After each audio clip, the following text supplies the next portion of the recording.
안녕하세요. 여러분과 함께 지식의 깊이를 탐험하는 시간입니다. 오늘은 천공스승님이라는 분의 법문 내용 일부를 좀 가져와 봤는데요. 이게 박사 학위 소지자나 교수처럼 뭐랄까 소위 배운 사람들이 사회에서 어떤 태도를 가져야 하는지에 대한 상당히 흥미로운 관점을 담고 있더라고요. 단순히 맡은 일을 하는 근무를 넘어서 삶 전체를 연구회장으로 삼아야 한다. 뭐 이런 주장이 핵심인데요. 왜 그러야 하는지, 그리고 그게 개인의 성장이나 뭐 인류 공연 같은 거대한 목표랑 어떻게 연결되는지 오늘 좀 깊이 파헤쳐 보겠습니다. 어쩌면 여러분의 어떤 전문성이나 역할에 대해서도 새로운 생각을 해볼 기회가 될 수도 있을 것 같아요. 네, 안녕하세요. 오늘 살펴볼 자료는요, 지적 성취라는 게 결국 개인의 어떤 내면적인 성장, 그리고 또 어떻게 사회적 기여로 이어질 수 있는지, 어, 거기에 대한 좀 독특한 로드맵, 그런 걸 제시하고 있어요. 이 자료의 가장 큰 특징이라고 하면 우리가 보통 생각하는 일이랑 연구 개념 있잖아요. 그걸 아주 명확하게 딱 구분 짓는다는 점이에요. 그러니까 주어진 직책이나 업무에 충실한 걸 근무라고 본다면 연구는 그 차원을 넘어서는 거죠. 자신의 모든 경험, 환경, 지식까지도 다 탐구 대상으로 삼는 끊임없는 과정, 이걸 의미하더라고요. 이 두 가지 삶의 태도가 시간이 지나면서 개인의 질적 수준에서 엄청난 차이를 만들어낸다. 그리고 궁극적으로는 인류 전체에 미치는 영향까지 달라진다. 이렇게 주장하는 점이 상당히 인상 깊었습니다. 그렇군요. 자료에서는 특히 박사학위 같은 걸 단순히 뭐 직업 얻기 위한 자격증이나 사회적 지위 이렇게 안 보는 점이 눈에 띄더라고요. 연구할 수 있는 자격을 얻은 거다 이렇게 표현하던데요. 교수가 됐다고 해서 그냥 학생 가르치는 일만 하는 게 아니고 그 환경 자체가 연구 대상이 되어야 한다.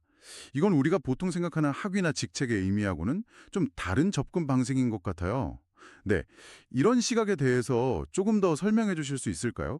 왜 이런 구분이 중요하다고 보는 걸까요? 아, 네. 이 자료의 관점에서 보면요. 박사나 교수라는 지위는 뭐랄까, 일종의 연구자 라이센스를 받은 거랑 비슷하다고 볼 수 있어요. 단순히 그 직함에 맞는 업무, 예를 들면 뭐 강의나 논문 지도 같은 그런 근무에만 머무르지 말라는 거죠. 오히려 자신이 가진 지식, 전문성, 심지어는 일상에서 겪는 사회 현상이나 문제들까지도 전부 다 연구의 재료로 삼아야 한다. 이런 이야기입니다. 예를 들어서 경제학 교수다. 그러면 단순히 이론만 가르치는 게 아니라 지금 막 일어나고 있는 시장의 변화라던가 정책의 영향 같은 이 살아있는 현실 있잖아요. 이걸 끊임없이 분석하고 이해하려는 자세, 이게 필요하다는 거죠.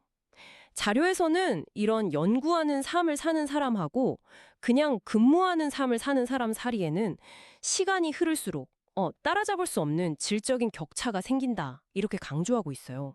아, 질적인 격차라. 그 표현이 좀 흥미롭네요. 단순히 실력 차이, 이걸 넘어서는 어떤 근본적인 다름?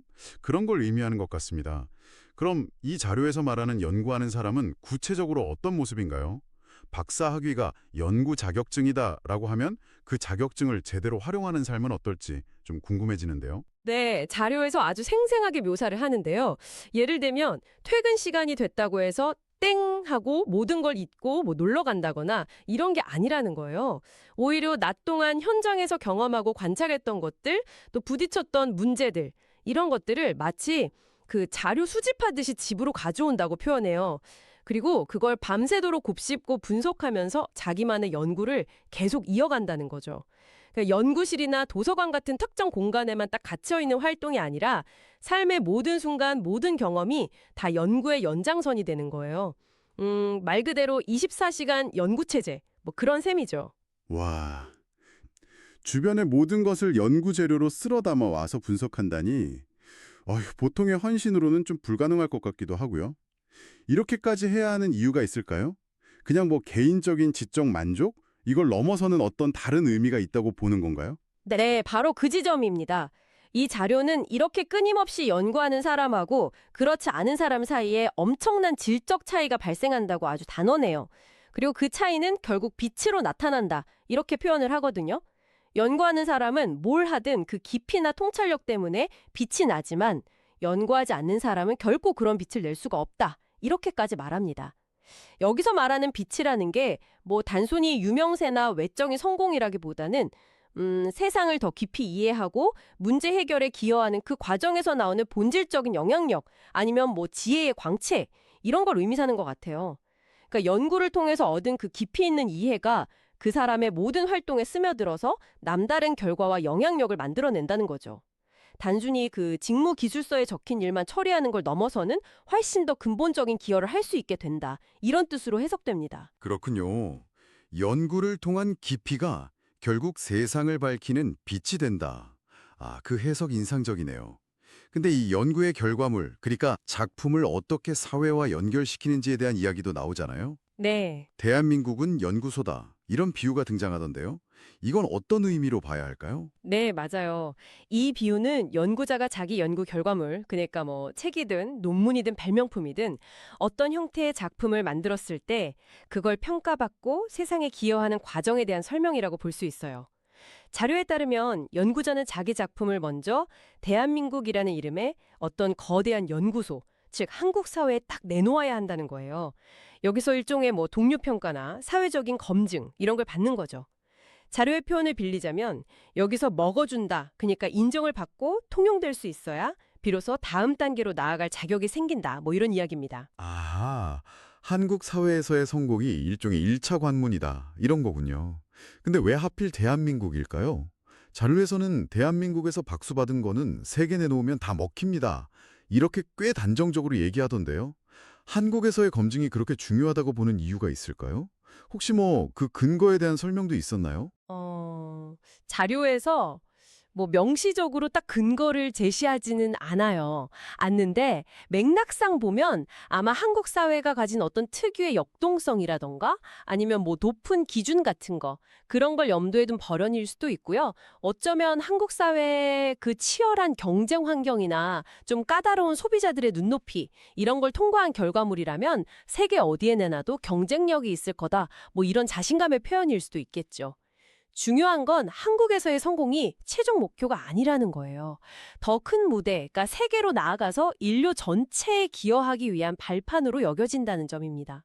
이 과정의 궁극적인 목표는 바로 인류 공영에 이바지하는 것이라고 명확히 밝히고 있습니다.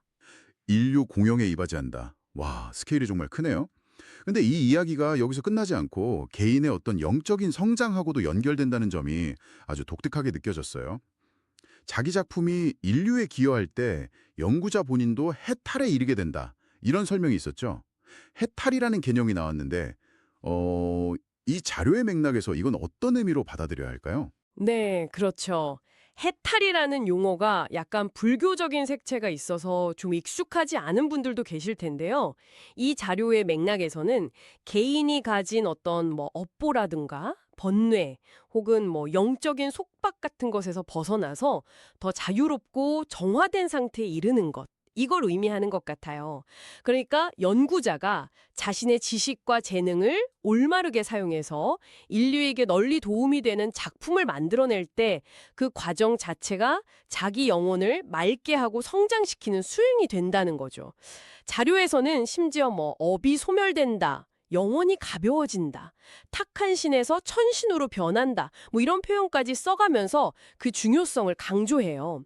즉, 박사학위 같은 높은 수준의 지적 성취는 단순히 개인의 성공을 위한 것만이 아니라 인류에 기여하고 그 과정에서 스스로 영적 성장을 이루라는 어떤 엄청난 기회이자 책임이다. 이런 관점인 겁니다. 아, 지적인 활동하고 영적인 성장을 이렇게 직접 연결하는 관점은 상당히 신선하게 다가오네요.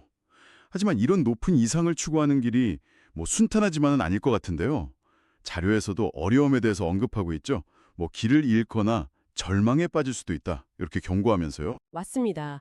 이 자료는 높은 수준의 지식과 재능을 가지고도 길을 좀 잘못 들거나 자료 표현으로는 헤매고 있으면 그렇게 되죠. 어려움에 부딪혀서 좌절하고 심지어는 좀 극단적인 생각, 죽고 싶어지고 이런 생각까지 하게 되는 경우가 있다고 지적해요.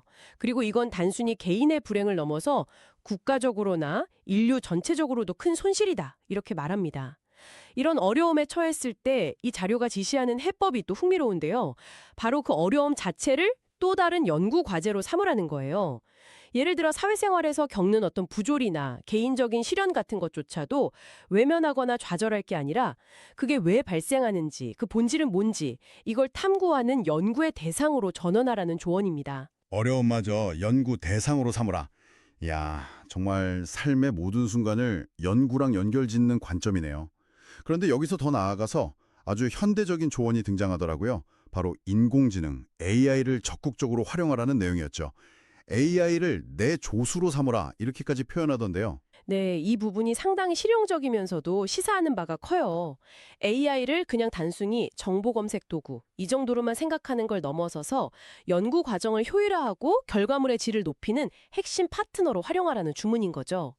자료에서는 AI에게 요렇게도 넣고 저렇게도 넣어가지고 자꾸 꺼내가지고 또 정리하고 이런 표현을 쓰면서 다양한 방식으로 질문하고 또 AI가 내놓는 정보를 비판적으로 검토하고 그걸 바탕으로 자기 생각을 정리하고 발전시키는 과정을 계속 반복하라고 권해요. 마치 AI랑 끊임없이 대화하고 토론하면서 연구를 진행하는 모습이죠. AI 하나가 웬만한 보조 인력 100명보다 낫다. 이런 주장까지 하던데요. 이야, 상당히 파격적인데요. AI를 그만큼 강력한 연구 도구로 보고 있다는 뜻이겠죠. 구체적으로 AI를 어떻게 활용해서 질 좋은 작품을 만들 수 있다고 보는 걸까요? 단순한 자료 조사를 좀 넘어서는 활용법 같은 게 있을까요? 아마도 그 AI의 방대한 데이터 처리 능력이나 패턴 인식 능력, 또 다양한 관점을 생성하는 능력, 이런 것들을 적극적으로 활용하라는 의미일 겁니다. 예를 들면 복잡한 데이터 세트를 분석한다거나 문헌 연구를 자동화한다거나 새로운 가설을 만들고 검증한다거나 심지어는 글쓰기 초안을 작성하거나 다듬는 것까지도 AI의 도움을 받을 수 있겠죠. 중요한 건 AI가 주는 정보를 그냥 그대로 받아 쓰는 게 아니라 AI를 지혜롭게 활용해서 연구자 자신의 고유한 통찰력과 창의성을 극대화하는 데 집중해야 한다. 이 점인 것 같아요. AI를 통해서 시간을 절약하고 더 깊이 있는 분석이나 사유에 집중함으로써 결과적으로 더 독창적이고 영향력 있는 작품을 만들 수 있다. 이런 기대가 담겨 있는 것 같습니다. 아, 기술의 발전을 연구 과정에 적극적으로 통합해서 더 높은 수준의 성취를 이루라. 이런 메시지로군요. 그리고 이렇게 만들어낸 작품들을 바로 발표하지 않더라도 꾸준히 비축해두라는 조언도 좀 인상 깊었어요. 왜 비축하라고 하는 걸까요? 아마 연구라는 게 단거리 경주가 아니라 평생에 걸친 마라톤과 같다. 이런 점을 강조하는 것 같아요. 당장의 어떤 인정이나 발표에 연연하기보다는 꾸준히 자기 연구를 심화시키고 결과물을 쌓아나가는 그 과정 자체가 중요하다. 이런 의미겠죠. 마치 농부가 때를 기다리면서 창고에 곡식을 쌓아두듯이 연구자도 자기의 지적 결과물을 꾸준히 축적해 나가야 한다는 겁니다. 언젠가 그 작품들이 세상에 필요한 순간이 왔을 때 혹은 연구자 스스로 더 큰 통찰을 얻었을 때 비축된 결과물들이 빛을 발할 수 있다. 이런 기대가 담겨 있지 않을까 싶습니다. 중요한 건 멈추지 않고 계속 생각하고 질문하고 결과물을 만들어내는 그 연구하는 자세, 그거 자체인 것 같아요. 네, 오늘 살펴본 천공 스승님의 법문 내용은요. 학위나 직책 같은 어떤 사회적 성취가 끝이 아니라 오히려 평생에 걸친 연구 여정의 시작점이다라는 아주 강력한 메시지를 던져주는 것 같습니다. 그리고 그 여정은 단순히 개인적인 성장을 넘어서 인류 전체에 기여하는 길과 맞닿아 있고 심지어는 영적인 성장과도 연결될 수 있다 이런 독특한 관점을 제시했죠. 근무와 연구를 구분하면서 끊임없는 지적 탐구를 촉구하는 자세, 그리고 또 AI라는 현대 기술을 연구의 조력자로 적극 활용하라는 제안까지. 정말 곱씹어볼 만한 이야기가 참 많았습니다. 그렇습니다. 이 자료는 결국 그 지식인 혹은 특정 분야의 전문가에게 주어진 사회적 역할과 책임이라는 게 우리가 생각하는 것보다 훨씬 더 깊고 무거울 수 있다. 이런 점을 좀 일깨워주는 것 같아요. 단순히 맡은 바 임무를 수행하는 걸 넘어서서 자신의 모든 것을 걸고 세상을 탐구하고 기여하라. 이런 요구처럼 들리기도 하고요. 마지막으로 여러분께 이런 질문을 한번 던져보고 싶습니다. 오늘 저희가 이야기 나눈 연구라는 개념 있잖아요. 이걸 여러분의 삶에 한번 적용해 본다면 어떨까요? 여러분의 전문 분야나 일상 업무 속에서 혹은 여러분이 겪고 있는 개인적인 경험이나 사회 현상 속에서 혹시 연구 과제로 삼아서 더 깊이 파고들 만한 주제를 발견할 수 있지 않을까요? 뭐 거창하지 않아도 좋습니다. 어쩌면 AI 같은 도구의 도움을 받아서 여러분만의 방식으로 세상을 탐구하고 작은 작품을 만들어보는 시도 이런 걸 해볼 수도 있겠죠. 여러분의 활동을 근무자가 아닌 연구자의 시선으로 바라볼 때 과연 어떤 새로운 의미와 가능성이 펼쳐질지 한번 상상해 보시는 것도 꽤 흥미로운 시간이 될 것 같습니다.